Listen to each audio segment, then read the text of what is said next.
I'm Raj Kumar, President and Editor-in-Chief of Devex. We're back here in Dubai at the Global Education and Skills Forum, the kind of Davos of global education. Lots of activity happening around, and we've got a few minutes with Senator Esteban Bullrich. You just won a historic election against Cristina Kirchner, former president of Argentina. Congratulations, by the way. Thank you.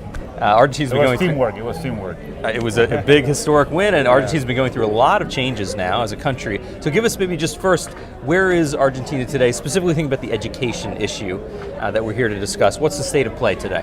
I would say it's in education, but in general, we're building what we say is the foundation of a huge reform.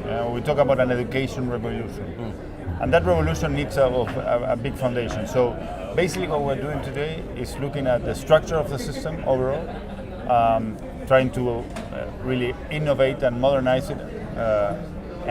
So we changed the whole curriculum in the secondary school, for example, leaving subject-based learning to go to project-based learning. Okay. And that took us some time. We're a federal country, so we need to convince 24 heads. And your job before becoming senator was education minister, and you were working on this at the time, and right? I was working on this. I was first minister of the city for 6 years, and then 2 years minister of education at the national level. And that's one of the initiatives. The second thing is bringing information. In the information age, we didn't have any information on education and on other areas. Some information was falsified or screwed up with. Now we are using information to make better decisions, and we launched a secretary of evaluation, quality evaluation in education, and also a statistics agency that is going to go. We presented a bill to create an autonomous body that will have the job of every year giving us better information on the education system. And the third thing is working on people, human resources. At the end of the day, I mentioned it last, but it's the most important one, is we're working on teachers. And that's where we're working also with the Barkey Foundation in training teachers in two main areas. One is leadership. We believe in schools becoming more autonomous as we progress into the 21st century, having a much broader view on the world, and being able to implement curriculum changes at the school level. So we want them to have more authority, more autonomy, and more leadership of their institutions. And leadership meaning principals, in part. But not only, because we also want teachers with leadership capacities within the classroom. So we start with the authorities, but then we build teams of leaders.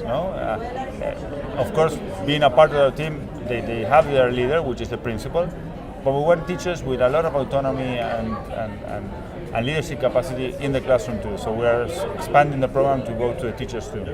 And the third aspect will be, the second one is leadership, but the second aspect will be the access to technology and the use of technology. We really think technology is a huge tool that we could use to improve the acquisition of knowledge by the kids.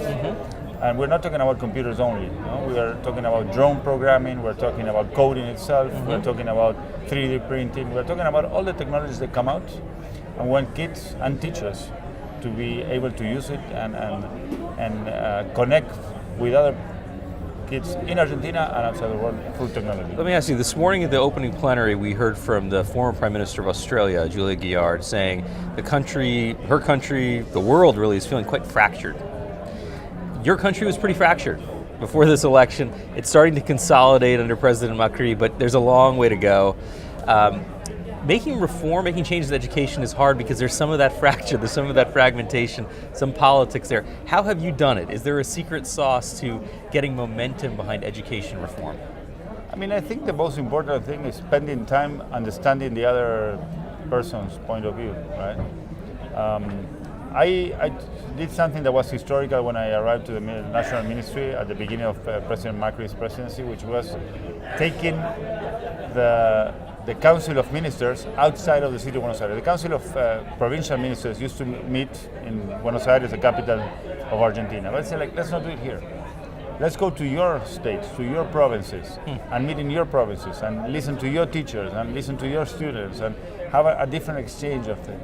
Understanding the other person's point of view helps you understand what might be the reservations, the doubts, the fears that they have on the reforms, and work with them. And so I believe that we've been able to implement change very quickly. in some of these areas. We did a huge change in the way children with disabilities are considered, and also it had to go through the 24 provinces. It took us 1 year, but we achieved it because we were able and willing to listen to the other person's point of view and work with them to see where we can meet.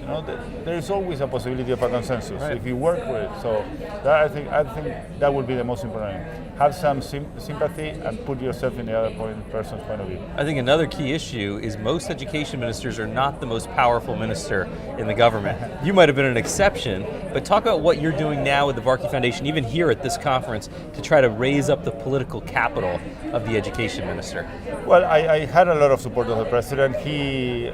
When he was campaigning for president, he said he was asked to come with the economy minister, which the most important, finance is the most important one. It's like, you want my most important guy?